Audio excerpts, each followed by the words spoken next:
know, this is going to be a bit awkward, so if everybody could just try and cooperate here. The meeting is recorded and it will be on the web. So the only difference is that there'll be maybe a 24, 36-hour delay on it going up, okay? But it will be published broadcast in the normal way. Okay, so look, everybody's very welcome back to the new year. Let's hope it's a bit better than the last year and that we're meeting all together soon, perhaps maybe in March. I would be surprised if we have a virtual or a physical meeting in February, but maybe we'll be back together for March. Okay. Okay. The minutes of the last meeting, are they agreed? Agreed. Okay. I'm going to take it as being agreed. Yeah. No opposition. Okay. Moving on to environment and transportation matters, and I am going to take the emergency motion after the verbal update from Brendan and Claire. Okay. So on TAG, is there anything that anybody wants to raise? Nobody? Could I come in quick, Dermot? Who's that? Daniel. Daniel Caton. Yeah. Yeah, it was just regarding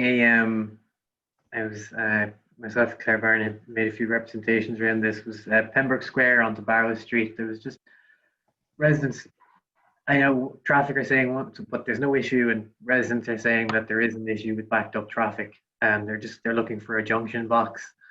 There's no plans, I think, to actually do this, but it would maybe be helpful if traffic could liaise directly with the residents. I could put them in contact with the management group if necessary, because they keep coming back with the concern, and then traffic keeps saying, well, there's no problem. So have you actually got an official answer from TAG yet, Daniel? Yeah, I did. I got the answer, and they weren't very happy with it, I suppose.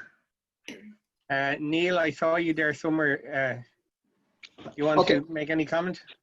Just to let the councillor know, I visited that site before Christmas. I know with COVID and everything, but it was pre-lockdown and everything like that.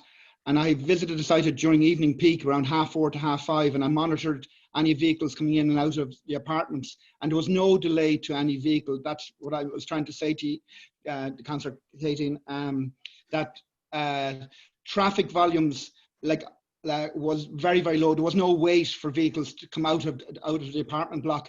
So at the moment, I'm not in favour of putting anything in there, but I'm having the area engineer to visit, or myself, in the morning peak. But at the moment, the way we're all in lockdown at the moment, again, that I think I might have to hold off and visit the site at a later situation just to see in normal traffic flow, if that's all right with you guys. Okay, Daniel. Neil, just for myself, I mean, it's impossible not to notice that there are 6 disabled bay permits granted, plus 2 sets of double yellow lines as the sole, work of the TAG over the last period. We were promised the TAG would be fully back in operation by January. Can we take it that the normal flow of TAG reports will be back for the February meeting? Okay, just to let you know, we're back working on TAG issues. I think our senior management have to make a final decision because we're still working on COVID mobility as well as TAG, so we have to balance our times, but our senior management will make an announcement to the South East Area Committee and all the other area committees as well in the coming few days. Okay, I will say, and I don't want to abuse the chair, but I will say that it is very, very difficult for some of us to accept the energy being put into so-called, because I would question some of them, so-called COVID responses, and the lack of energy put into the sort of ordinary things that ordinary people have been asking for a long time. The cycle lane along Castle Street that I doubt if 2 people will use a year is just a prime example of it. Okay, we move on to the Strand Road. Thanks, Neil. Sorry, Daniel is saying something to me. Daniel, are you still frozen out? Daniel Ketchen? It's working a bit better now, I think. But thanks for letting me know. Okay. Brendan or Claire on Strand Road? Okay, thanks, Chair. So I suppose since our last meeting, we had been proceeding with work in in the village. So that started again since January, since last week, and that will continue on. So that kind of completes out a lot of the work around the village. As part of this, we had been doing a mixture of traffic counts, various sort of things. So they've all been either done each month or are about to be done. We also have air quality monitor being installed as well. Our noise and environmental unit are looking at that, doing that in the village quite shortly. So that will give us an air quality monitor, which will be linked to the DCC website, to the air and noise quality website. So they're the kind of works that have been done. We had the second meeting of the forum as well last week, and as part of that, prior to that, we had drawn up quite a number of items which people had looked for as part of mitigation measures or suggestions. So a number of turn bans, a number of filtered permeability options, some safe cycling in the village, that kind of thing. So we had a reasonably productive meeting of the forum. Obviously, at the end of the forum, or towards the end of the forum, when we were discussing some of the safe cycling measures, the STC group had made their statement, which meant that we didn't get a chance to finish off the discussion around the safe cycling through the village. So that'll have to come back for next month's forum, which we hope will go ahead. I suppose we've replied back to the emergency motion, so I don't know whether all the members have got that yet. Just setting out the fact that you know, first of all, we had looked at the scheme and what legislation should fall under. We had taken legal advice on that. We have done an appropriate assessment screening. We've done an environmental impact assessment screening, neither of which showed that there was any particular issues with that. Subsequent to the STC statement, we received a solicitor's letter on their behalf on Friday evening, and so I'm awaiting instructions at the moment from the law department as how we proceed next. So, but we've tried to respond to your particular emergency motion. So I'm quite happy to take any questions that may arise from that. Okay, thanks, Brendan. If I'll take the emergency motion, if that's okay, and then we can open it up. So, Councillor Gagan. Thanks very much, Dermot, and thanks, Brendan, for that brief update. Could I just ask on a point of fact, because I did see the reply to the report, this is only a very factual thing, just on the trucks. You said that the 1,000 trucks, that doesn't tally with any of your counts on the Strand Road. That number comes from the presentation that Claire gave to us last week, so maybe it's an interpretation of that presentation. It's on one of the slides where she presented on northbound every type of truck or vehicle or whatever that comes up and down the northbound road.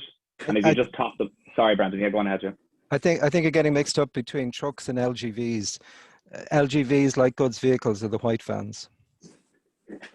Okay, well, maybe it's a definition of trucks, but non-car vehicles, it's 1,000, I think. Is that right? Well, what the motion said was 1,000 trucks. Light good vehicles are your white vans. You know, so they're the same type as, so normally we categorize cars and light good vehicles as the same type, right? Trucks start off with a 2-axle rigid, 3-axle, you know, go to 4 and 5-axle articulated and so on. So the point we're making is that trucks, they are not considered to be trucks as such. They are light goods vehicles. Not to labour the point, because I don't want to get caught up in this. What is the daily count then, let's say in February, of trucks, as it were, on the Strand Road at the moment? That's what we gave you in the reply, actually. So just, I don't know, Claire, have you got it there? Sorry, I have it. So go on, Claire, yeah, thanks. So northbound in February, so pre-COVID, it was 301 northbound and 268 southbound. So a total of 569. 569, okay, yeah. Thanks. So yeah, look, the purpose of this motion is pretty straightforward. It's to acknowledge the FTC community group meeting that was held, that we all attended earlier in the month, where somewhat extraordinarily, in my opinion, 300 people in the community attended the meeting. there were 5,000 leaflets in the middle of a pandemic distributed, as I understand it, throughout Sandymount, and there were very strong views expressed on that meeting, and the concerns that I suppose the purpose of the community forum was to placate or to, build bridges between the community concerns and what is being proposed. It doesn't appear, at least on the people who were on that meeting, that those concerns to date have been addressed. And I think it is a fair statement to say that the community engagement process is not currently functioning the way it's designed to function. And I'm not assigning blame for that to anyone. I'm just stating where the reality is. You have a kind of a Kafkaesque situation where those who are in favor of the route are delivering notes on the Strand Road unsigned routes saying, we favor this route, but we don't want to come forward and say that we favor this route. We're receiving emails from people saying, we favor this route, but we don't want to come forward to favor this route. Such is the level of hostility. And look, I think a lot of us have said this right from the beginning. Nothing has changed since August of 2020 when this was first proposed. The concerns of the community about where the traffic is going to go remains in exactly the same position, and if not worse, as to where it was in August 2020. And basically the community has been divided in 2/3 and 1/3, or even more, depending on what way you want to interpret it, where if you live on a certain portion of the Strand Road, you think this is a great idea because finally the NTA have addressed the truck situation, 600 or 500 going up and down the road, and a way to get rid of it, and that if they don't support this, they will never ever have that situation resolved again. And then on the other side of it, you have basically the rest of the Sandymount community who feel that the displaced traffic, all of the traffic that's going on the Strand Road, is still going to come up and down their roads. Now, in my opinion, based on the presentation that Claire gave us prior to Christmas, there are mitigation measures that have been proposed that would, categorically would reduce the original traffic modelling for a lot of those streets. But none of those messages or none of those realities has shifted community feeling, and I think we need to change that. And I think we need to think about positive ways in which we can bring the community together and stop this, what I would describe as horrendous division that is currently taking place. And one way in which it could be done is if we got an absolute clear statement from Minister Eamon Ryan and the NTA as to what is their long-term commitment. And I note with approval, Brendan, that you have no difficulty with the letter being written to Minister Eamon Ryan and the NTA about the long-term approval of the long-term infrastructure, which I think will be a wonderful amenity and would not create the level of division. But that doesn't fix the problem of trucks going up and down the Strand Road, and that's what the motion tries to do, is to address those issues as well. So that is the purpose of today's motion. Thanks very much. Okay, thanks, James. Before I bring anybody else in, can I just ask all of the Pembroke councillors, including me, to recognise that this has got lots of good times at the last 2 meetings, and we have to be fair to everybody else as well. So don't hugely. I allowed James, because he was the main proposer, to outline it in full. Okay, Councillor O'Connor, and then McCartan. Thanks, Chair, and Councillor Gagan has very competently set it out, so I'm going to respect the clock. There's an extraordinary thing happening here, which is that all of us, I suppose, as local councillors are seeking to see, is there any way to try and negate these hostilities and the division of the community, and is there any solution? And I'm sure the other councillors from other areas who obviously have an interest in this, maybe less tangibly, are wondering, is there any solution they can just come up with here? And I'm sure management are also looking for a solution here. And often in politics there is none, and that's what's frustrating. But what's extraordinary here is that there's a solution on the table before us, which I think all of the parties would sign up to, because certainly from what I'm hearing at a public meeting with over 300 people, from emails, from phone conversations, is that there would be support for an off-road cycle path, namely the one proposed in the 2015 report. So even management is agreeing with that. The only thing I think in Brendan's response is that there's a suggestion it would be a long-term issue. Now, the fact that we've taken 6 months to work towards a 6-month trial would seek to suggest that we haven't made a huge amount of progress in that regard. So if it was to be long-term, what would be the difference nearly with what's happening in this process at the moment? So I just think rather than cultivate more divisions and hostilities here, you know, we've 4 councillors signing the motion. If the Lord Mayor could agree to that as well, management has already agreed to it in their response. Can we move forward and write to Minister Ryan, as set out in the motion, seeking that there would be a response from him in respect to the feasibility study and options assessment report on the Sandymount Marion to Blackrock Cycle Route corridor, September 2015, with a view to constructing a promenade along Sandymount Road and delivering a long-term solution. Because yes, the long-term solution will frustrate people in terms of how long it will take, but let's be honest here. If any infrastructure is put in, it's going to be there long-term. You know, you don't have to be a historian to look back at the council and see that short-term interim measures become long-term measures. So let's not just frustrate the community and frustrate cyclists by putting in something that doesn't suit anyone, as far as I see it. And let's just go ahead with the long-term proposal, seeing as how, if the Lord Mayor could confirm her consent to that, will we then have a wide consent to it from everybody? So. Thanks, Claire. And Paddy, and then I'm told, Hazel, I can't see you, but I'm told you want to come in then after that. So Paddy myself as well, Dermot. I've had my hand up there for a while. I unfortunately on my screen I can't see hands, so I will take everybody in, okay? Paddy? Thanks, Chair, and thanks, Brendan, for the response. I've just perused it. Not to go over everything else that was said there, but the number of people who were at that meeting, I was at it as well. And if it had been a full public meeting, Brendan, I think you could safely be assured that probably about 500 or 600 people would have gone to it. I have made the point that not alone does this issue affect Sandymount, it has a far wider effect on communities in Irishtown, Ringsend and Ballsbridge. And I have been looking at this Rowan O'Donovan report, and one of the interesting conclusions to it was that when the issue of a one-way was suggested, their conclusion was that the one-way was discounted as traffic displacement was neither acceptable or proportionate. Now, this was a survey, this was commissioned by the NTA, and at some expense. And the reason this wasn't pursued was because of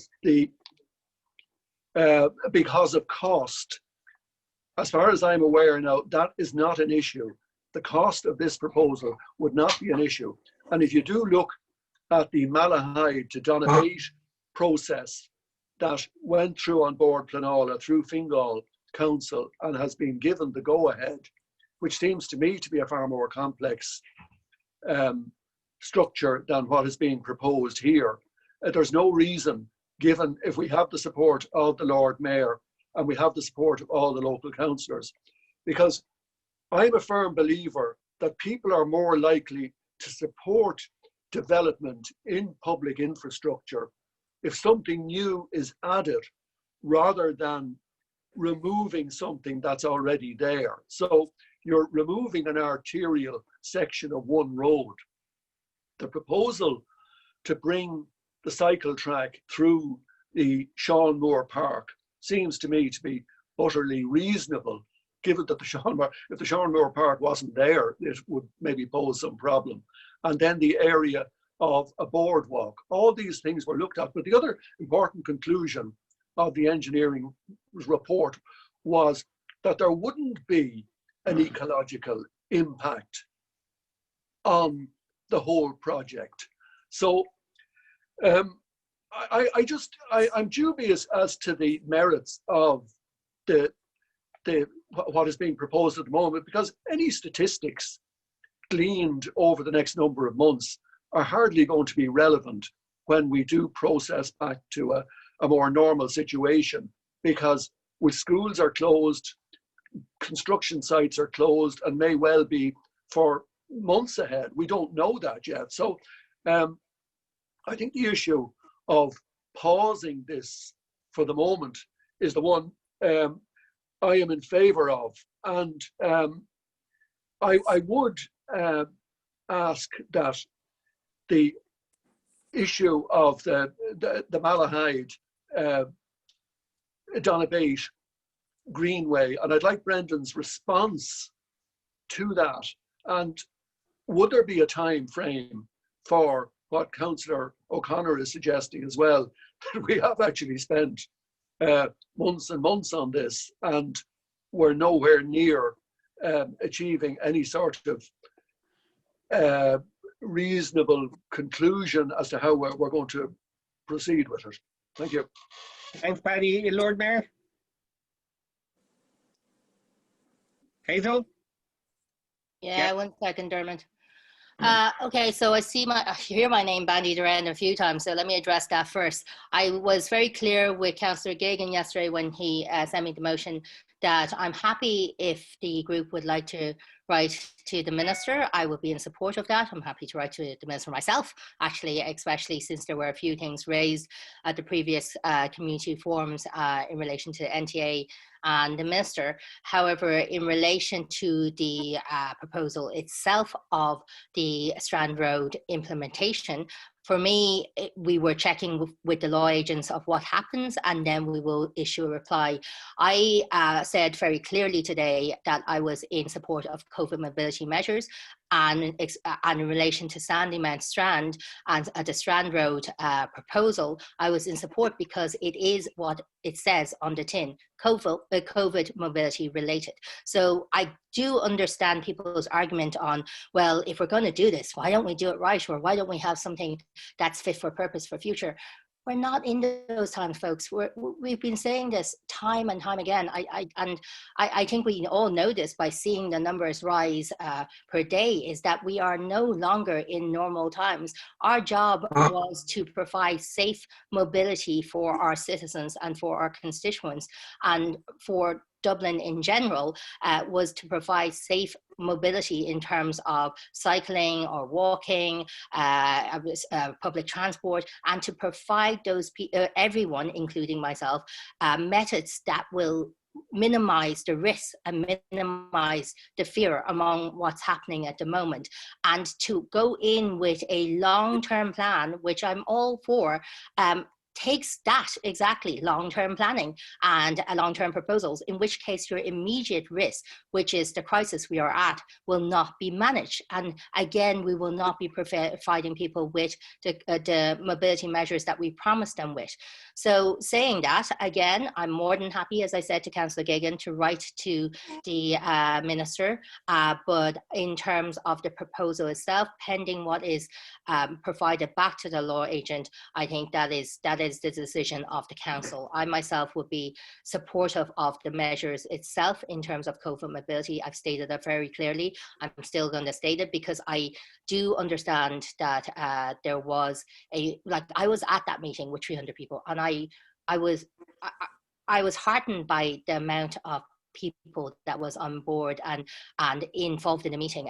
And yes, the speakers that were there weren't in favour, but there were plenty of people in that meeting that got onto me afterwards saying that they wish they had the chance to speak, that they were in favour of this. And to all the councillors' point, this means it is very divided. So we don't know what the split is. I don't even actually want to go too much into what the split is, but there is a split, and there are people in favour and there are people against, and our job is to try to bring everyone along while having safe measures in place.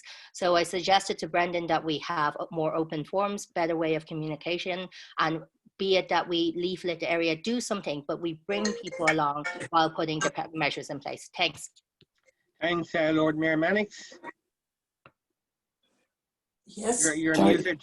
Sorry. Thank you very much, Dermot, and thank you very much, Brendan, for the report, and thank you very much for the for the motion. I wish to put on record that I support the motion. I think that the motion is a very reasonable motion. Oh, of course.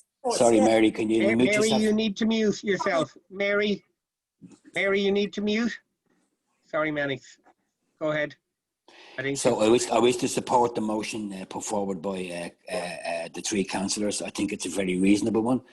I do take the Lord Mayor's points, you know what I mean, in relation to the various bigger issue of the COVID mobility issues that are coming by the executive of Dublin City Council, and they are coming by Owen Keegan.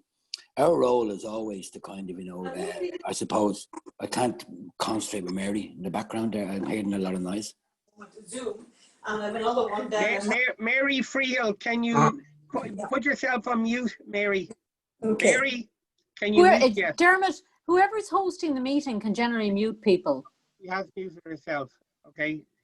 All right, sorry. Go ahead. Sorry, Mannix.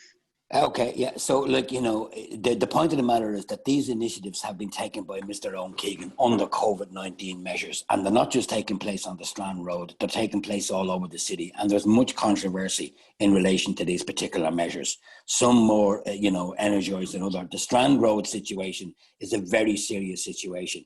The Lord Mayor has just issued a press statement clearly stating her position that she supports the measures, and that's grand. I think that the Lord Mayor should have been much more neutral in terms of the chairpersonship of the forum, and I think it was unwise to put out a press statement. I just think that just creates a kind of a hostility, you know, with all due respects.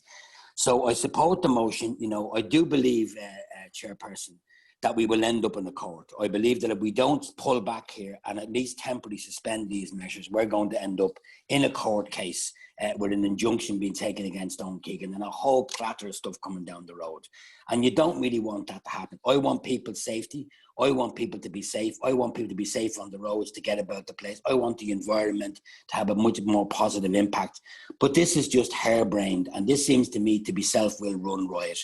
They hair splitting in relation to 5 and 6 axle trucks and 3 axle trucks and vans and cars. It's not about all those situations. It's about the traffic that's going to be pushed into the village. So while I do take Brendan's point, you know, and I do understand the jargon around trucks and 5 axles, etc., and cars, the point of the matter is that, as I say, you know, you're still going to have large volumes of traffic. I would appeal to my councillors in the southeast area to support this motion, because if we don't support this motion, as I say, we are going to end up in a major court case, and perhaps a load of stuff then that we actually do really need will be pushed back. I'm in favour of strong permanent measures for cyclists, you know what I mean, in the Strand Road area and in Dublin. These temporary measures, Dermot, you know, and you're a cyclist, you see what's happened on Camden Street. It's a disaster. I mean, it really is almost dangerous to get into the cycle lane. And the idea that we're actually doing this because of social mobility, there's nobody on the streets. There's no cars on the streets. Look, go out there and have a look. There's nobody about the place whatsoever. So I think in this instance, I really do think in this instance, we should allow reason to prevail and actually support the motion and ask Mr. Keegan not to implement this trial and to suspend it for the time being until we come up with better solutions. Thank you.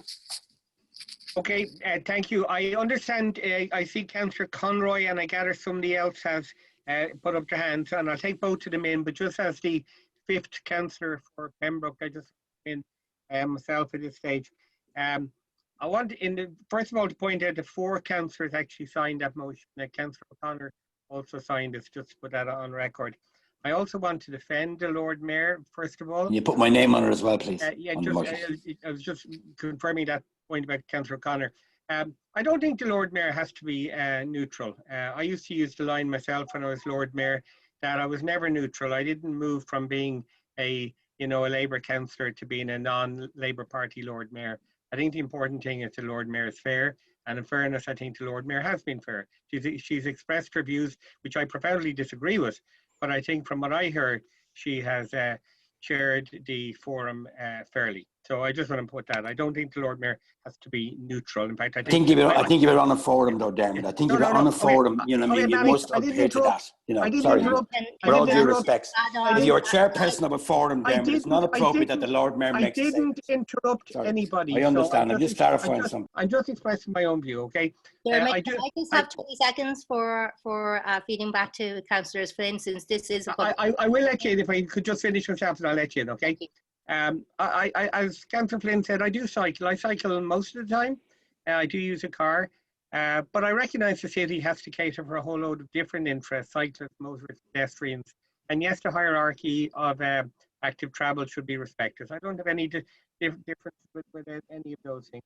But all I have to say, is somebody who's been involved in lots of controversies over my time on the council, to very extreme points, I have never, ever received the level of abuse as I have in the last 3 months. It has been quite appalling, I have to say. The distortions, the lies, the misrepresentations is something that I really find very difficult to take as somebody who's always supported sensible, sustainable traffic measures. And I really found some of the abuse really intolerable. I support the comments that the other councillors have made so I won't repeat them. I do have two slight differences. I've no great problem if the forum continues to meet. Okay, you know, it might be no harm if it continued to meet, just to continue to look at issues. But any proposed work on the trial route, I believe, should not take place pending the reference to Bord Canola and whatever happens. No matter what happens, Strand Road has problems. And there's no reason whatsoever, Brendan, why your team could not be looking at measures to make life easier and safer for residents along Strand Road as of today. There's no great reason why there shouldn't be more crossings on Strand Road. No reason why there shouldn't be more softer road humps, or whatever they're called, road ramps. And measures can be introduced to make Strand Road safer, irrespective of what happens the rest of the trial, and I believe should happen. But I believe work on it should be suspended pending this reference to Bord Canola and all of the points that Councillor Geoghegan made at the beginning.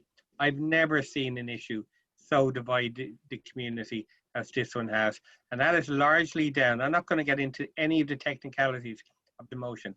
That is largely now because there is a total breach of trust. Total breach of trust between a large swathe of residents and Dublin City Council. And I have to say, Brendan, when I came on the council, the notion that officials would ram something through in this fashion against the wishes of the vast majority of the local councillors just would not have been tolerated.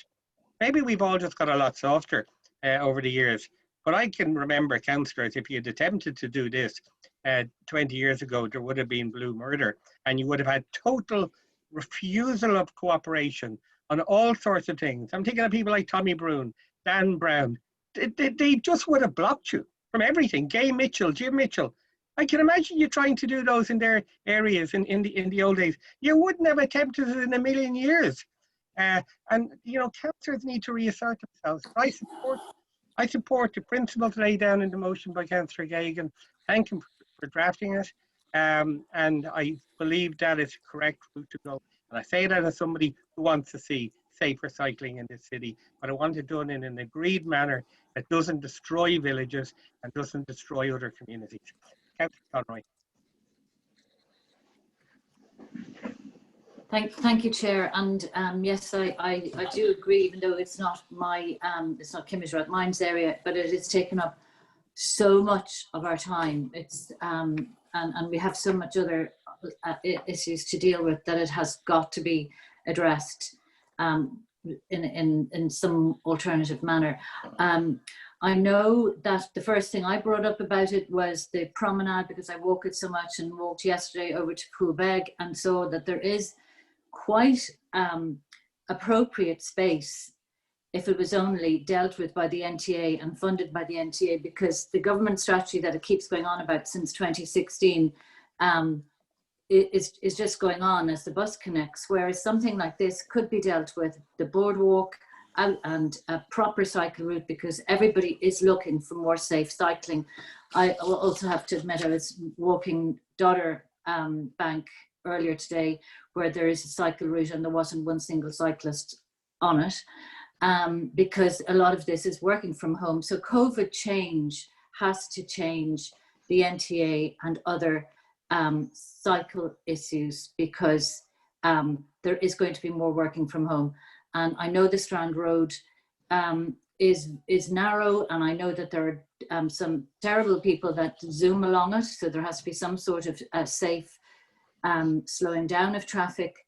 But from all of the issues that we're getting sent about this, and for the delay that could come up, and for the court cases that can come up, that's a massive waste of money, and there should be different funding dealt with by the NTA on this. So I hope that can come up. Thank you. Thanks, Deirdre. I had Mary Friel and Pat Dunn, but I did say I'd let Hazel back in, and apologies for that, Hazel. I jumped to Deirdre in my haste. Hazel? Sorry, Chair. No, just very quickly, I appreciate Mannix's remarks, and Dermot, thanks for what you said as well. And the thing is, I've been asked to give my position on this. I was asked on the form, and on the night of the form I said I wait until the reply, and I still am. And if you read the statement, I say very clearly that we are listening to those who are in support and also those who are not. And my aim is very clear, that we do bring people along, and that remains the same.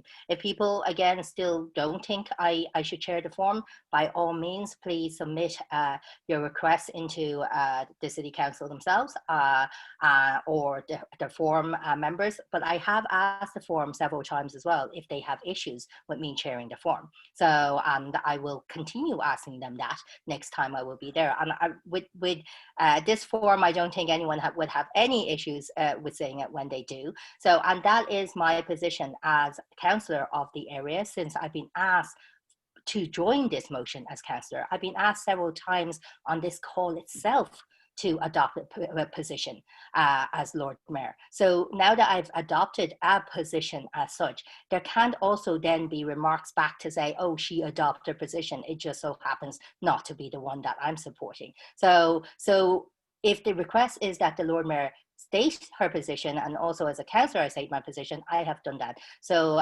Councillor Flynn, I do thank you for your remarks, but I will not be taking them. And I will also say that if people are going to throw assertions like that in a form like this, that you back it up with some substance as well. Thank you. Okay, Councillor Friel and Councillor Dunn, and Councillor Clare. Thank you. Thank you very much, Chair. Can I, firstly, may I apologise? I thought my microphone was off that time when my plumber got in touch. My heating went off on Saturday. It was coming back again to me. So apologies for that. I thought that it was, and it was nice to see the Lord Mayor's bedroom again. Haven't seen it for 20 years. I thought that as well, Mary, but I didn't like to say it. But I'm not going to repeat everything that's been said. I think that, Chair, you yourself, I think, put it very succinctly. The problem is this all started off the wrong way. I'm terribly afraid that COVID is being used as an opportunity rather than a solution. And that seems to be the case here, that something was imposed on people without people actually having an opportunity to have an input. And that is the price that everybody is paying right now. And also the points that you've been making about how democracy at the elected side of the City Council has been sliding very, very rapidly over the last number of years. I mean, I was just thinking about, there was a time when, you know, senior officials and elected representatives worked together, that we had good working relations. And that seems to be becoming more and more difficult now when we're trying to get things done. So, you know, there's a lot of repair work that needs to be done on the council. And I hope this incident itself will actually encourage people to think about what's gone very seriously wrong at the council. But I support the motion and I'm quite happy to put my name to it. Thank you. Thank you, Pat Dunn. Thank you, Chair. Chair, I generally wouldn't come in and comment on issues in a different part of the constituency. I think local councillors generally know the issues better than, obviously they do know them better than those of us that aren't in that particular LEA. But this is the fourth time, I think, that we've had discussion at this area committee meeting in relation to this. And if I'm not mistaken, we agreed with the trial to take place back in August. At the last meeting, or the meeting before last, we agreed to the setting up of a forum. And it seems to me that everything that we have agreed to do is being backtracked upon. Now, the reason I'm commenting on it is that I like most Dubliners, would visit Sandymount occasionally. It's a facility to be enjoyed by the citizens of Dublin. So it's a little bit wider than a particular street or a particular group of streets in terms of what type of city we want to live in.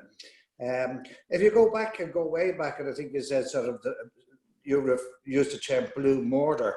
There was blue mortar when it was proposed to pedestrianise Grafton Street. There was blue mortar when it was proposed to take away traffic parking in O'Connell Street.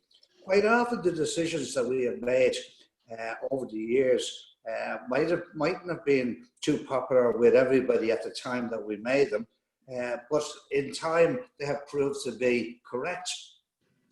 And I think that that's certainly how I view this particular proposal. I put into the meeting is, what is the difference between the coastline between Blackrock and Killiney, where Dún Laoghaire Rathdown Council have brought in very, very similar proposals. And I don't recall certainly hearing anybody calling blue mortar about that. Yes, there were people for it and against, but it went ahead. And I'm totally in favour of consultation with the community, and that's why I supported the Lord Mayor's Forum. But I'm beginning to wonder whether we would ever have any form of agreement here. It seems to me that we're continuing to concede to powerful lobby groups under the threat of legal actions and so forth, and I don't like that.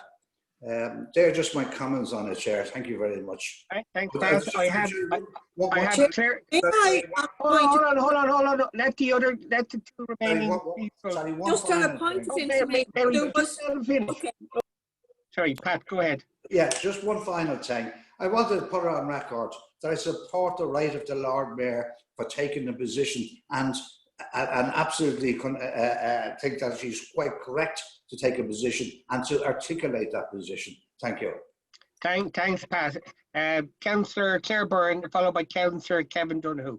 And we really need to get to the end of this, okay? Yeah, Kevin. I actually wasn't going to come in, but you know, I get emails criticising for not speaking at it at these meetings, even though we have lots of other meetings about this. But I just want to say really quickly, and maybe like Brendan or Claire, you may be able to confirm or deny this either at this meeting or afterwards, but this proposal about the promenade, firstly also I just want to say this accusations to Dublin City Council of like forcing this upon us. We're in a pandemic. People are dying. This isn't normal circumstances. It's a temporary COVID mobility measure. Yes, it's been delayed for 6 months for a whole load of reasons, but there are people on this meeting that are also responsible for it being delayed. But this promenade solution is a solution for part of it. But once you get past Mortello Tower, it becomes very difficult because of the rare nesting birds protected by the EU Habitats Directive. And also, and I say this to the Pembroke councillors, what do we do with the residents, you know, the houses on the stretch of Strand Road as you come up to Marion Gates or on the beach side as well? Would we have to CPO their property? This is where the nesting birds are, etc., etc. Like, these are things that you have to consider when you're offering a promenade build out or cantilever as the panacea to this, because it's not. And you would still have to come push cyclists back onto the road, into traffic, into heavy traffic, because we couldn't find a solution to deal with the Marion Gates issue.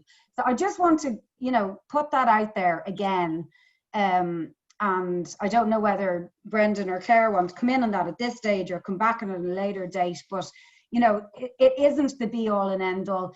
It is worth exploring. I'm not saying it's not, but that is a long-term solution. This is a short-term solution that may not work, but maybe it will work. And I'm fully supporting the trial going ahead. Thank you. Thanks, Claire. I'm going to bring Brendan and Claire in at the end. There's just Kevin Donoghue and Mary Friel want to make one point. So Kevin Donoghue. Sorry. Yeah, thanks. I have a couple of questions. I'm not actually 100% sure what the motion seeks to achieve or what it wants. There appears to be a couple of feasibility studies with no timeline attached to their introduction. These are genuine questions, by the way, rather than anything else. It doesn't, in my view, address the issue. Like the council are suggesting here that this is needed on a short-term basis as a result of, and I agree with the points, just to be clear, that have been made. I think the council are riding roughshod on a load of different things and trying to get away with stuff that they know full well they wouldn't get away with otherwise. And I think that it's important to make that, but they are making the point that this is necessary for COVID mobility. The emergency motion doesn't appear to provide any sort of reasonable kind of facilitation or allowance for it, but it also doesn't seem to look for it to stop. So I would like clarity on exactly what we are trying to achieve by passing this emergency motion. Like, because if the proposal here is to stop the trial with this emergency motion, like I don't think it's good business for us to try and try and interfere with this issue in this way. But to be fair, I'm actually not clear exactly on what's happening. So it might be James, it might be somebody else. But I just would like to be clearer on what's actually happening. Sorry. Okay, thanks, Kevin. I see Carolyn Moore. Sorry, go ahead, Carolyn. Yes, thanks, Dermot. Look, I haven't been hugely vocal on this issue, and I also don't tend to come in on it because it's not my area. But there's just a couple of points that I want to make quickly. The first is the continual reference by everybody who seems to be against this to the fact that it may or may not be a legitimate COVID mobility measure, and that somehow the council is trying to use COVID as an excuse to ram this through. And I need to say from my own perspective, and Pat has alluded to this as well, Sandymount Strand is not an amenity for the exclusive use of the residents of Sandymount. It's part of the Dublin Bay biosphere. It's an incredible spot for bird watching, and it's an incredible amenity for all Dubliners. I'm personally there probably 1 or 2 evenings a week at the moment to watch the Brent come in. I was there yesterday evening at dusk, and I cannot describe to you how chaotic the entire Strand was. There were cars parked right up on the pavement on both sides of the road, and there were cars driving on the grass alongside the promenade trying to get parking on the grass. Now that's an issue that I think, Dermot, you raised at the December meeting, and it was supposed to be dealt with urgently, and evidently there hasn't been any attempt to try to stop people parking up on the grass.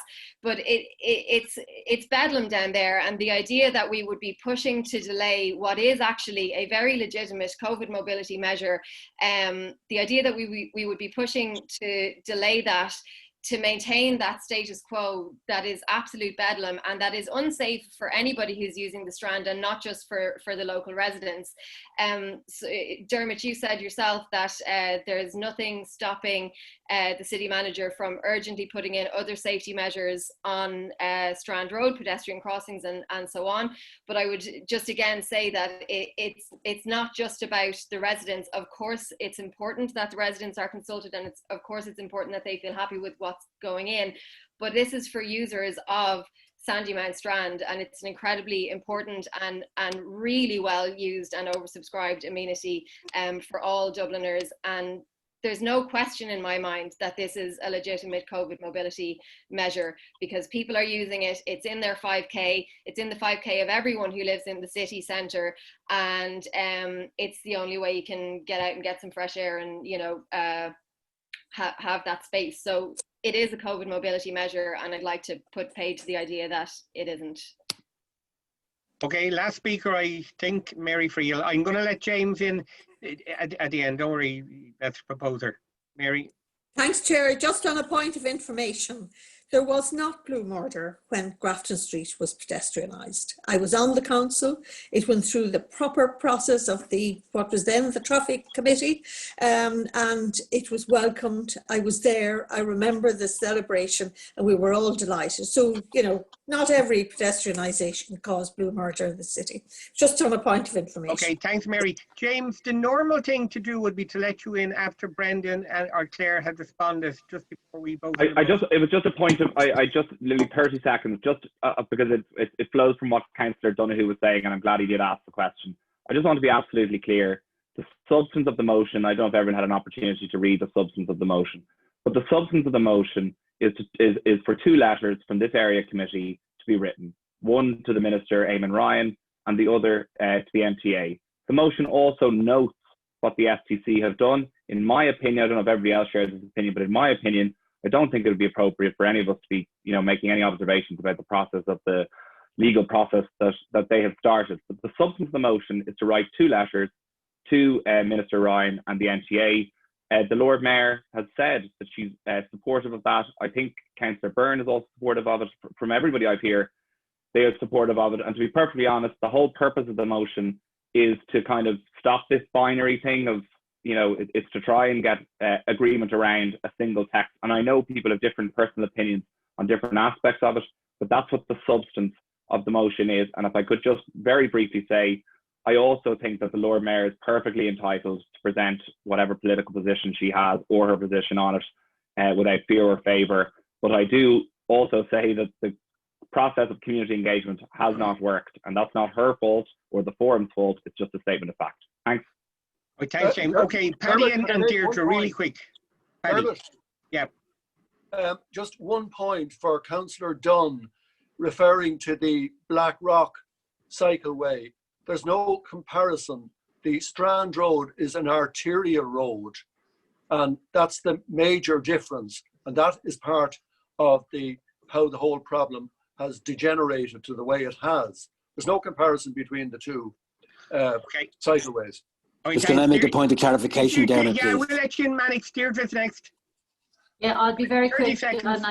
And okay, just mentioning what Councillor Moore said about being on Sandyman Strand. I am there as well quite often, and this is more to do with something that might not come up in this meeting.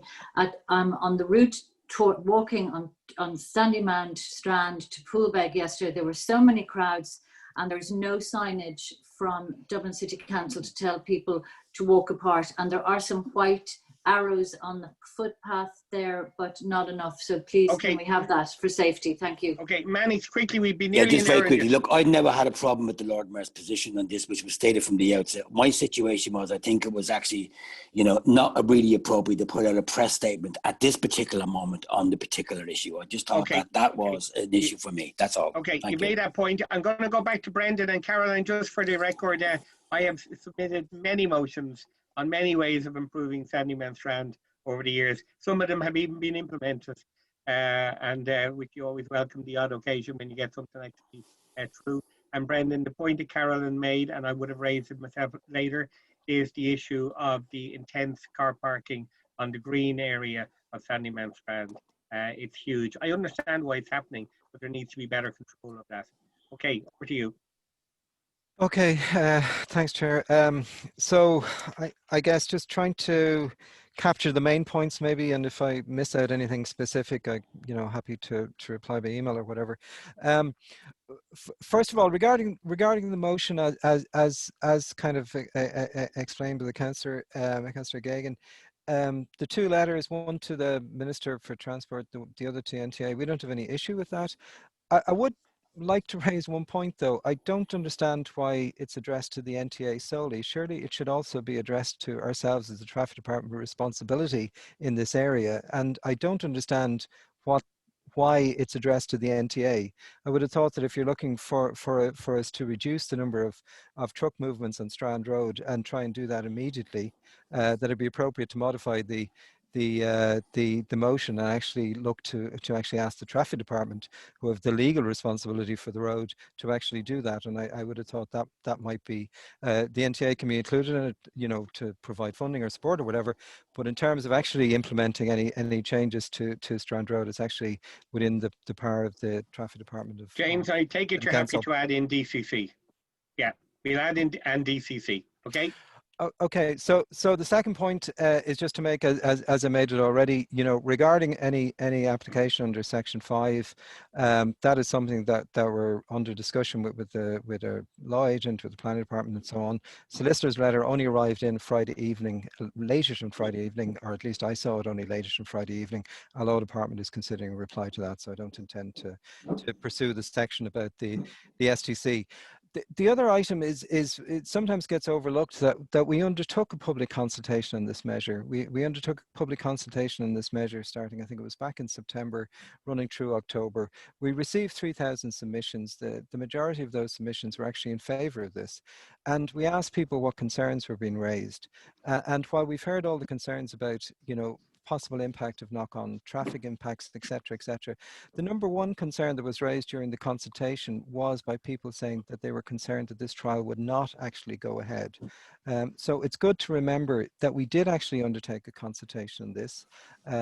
You know, so we have tried to engage. We have set up the forum. You know, as I say, we've had 2 meetings of the forum. The first meeting of the forum was quite good. The second meeting was quite good, and I think being quite productive until such time as you know, the statement was read out and it was asked that the forum be paused. So I do think it's an appropriate way of bringing forward the community engagement. We're still keen to work on it. We're keen to provide as much information as possible to people. There's a few points just to make. You know, just Councillor McCartan, regarding the 2015 ROD study, you know, what we've explained this several times, and we have it up on the website. The difference between the one-way proposal that was proposed in the 2015 study and the one we're proposing now is that was a one-way alternating system. So in other words, the right turn at Marion Gates was still allowed and the left turn off Sean Moore Road was still allowed. So what it meant was that the traffic alternated. So traffic coming in from Marion Gates was actually directed up Sydney Parade, and traffic coming in from Sean Moore was actually, I can't remember which road it was diverted up. Basically, both of the directions of traffic were diverted up into Sandymount Village. So it's not the same. It's not the same one at all. This particular one removes one direction of traffic, removes the one that has the least volume. It is a COVID mobility measure, and the reason it's a COVID mobility measure is as well as encouraging walking and cycling. During COVID and COVID times, the volumes are down low. So today, you know, if we look at it, it's roughly about 50% of what it was pre-COVID.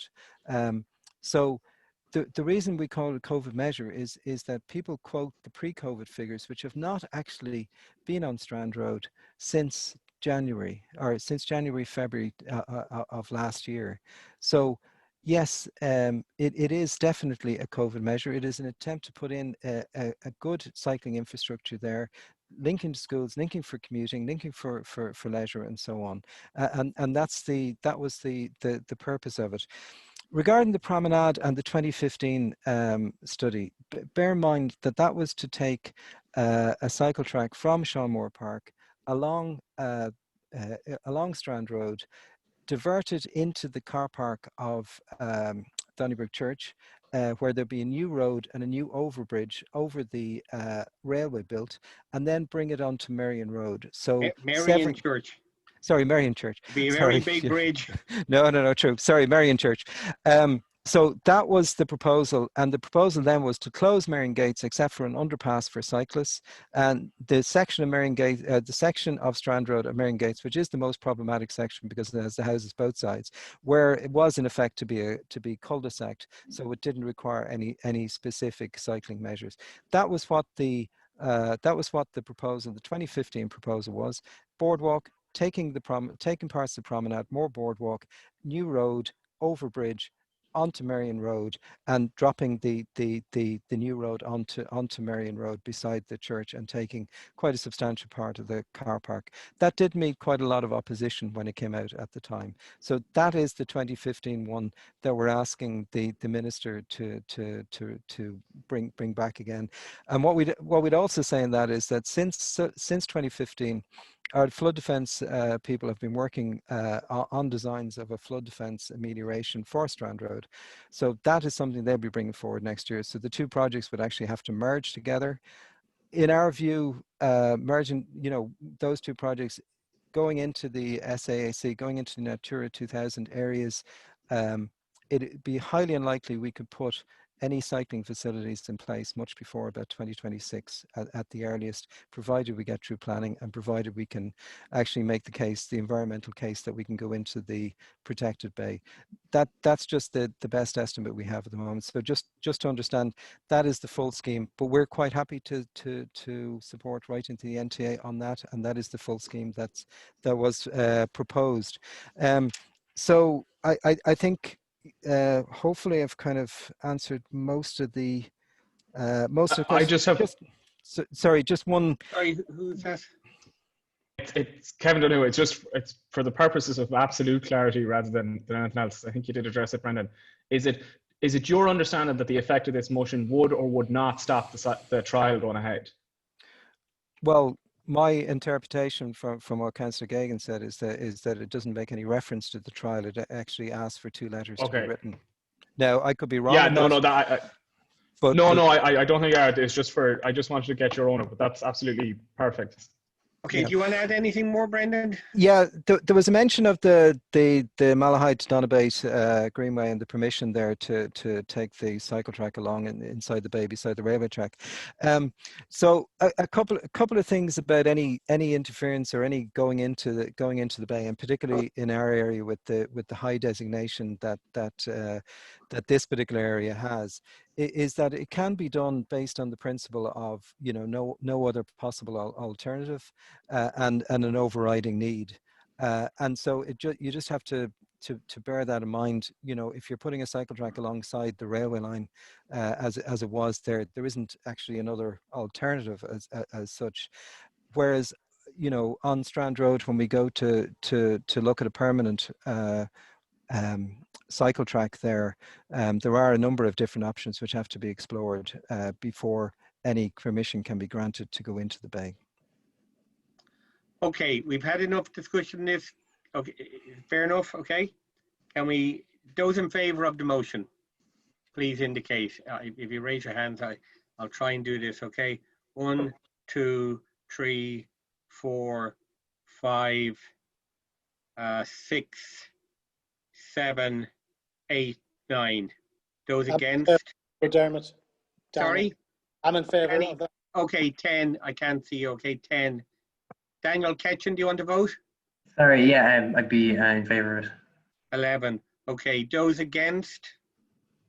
Sorry, I'm just 2, 3.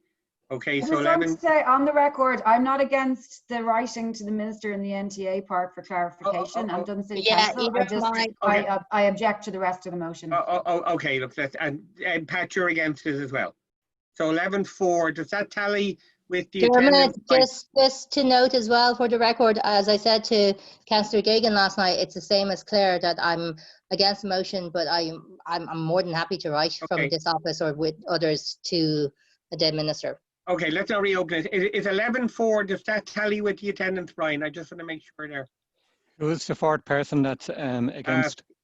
Carolyn Moore, Claire Byrne, Hazel Chu, and myself, Dermot. Sorry, Tara. So 11-5, is that right? I think so, yeah. Okay, thanks everybody. And I didn't say this during the contribution. I actually have written to the minister before Christmas, but I haven't got a reply yet. So if I do get a reply, I'll happily share it, okay? Thank you. Okay, so we move on to traffic motions. Motion number, and by the way, just to clarify that, I didn't rise as chair of the committee or anything. I just rose to him as a fellow public rep in the area, okay?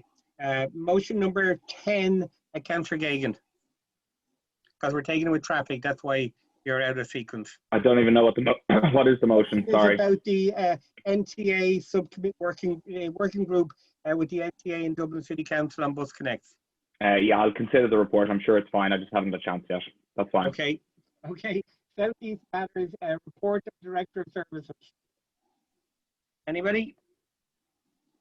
I have a query on TAG.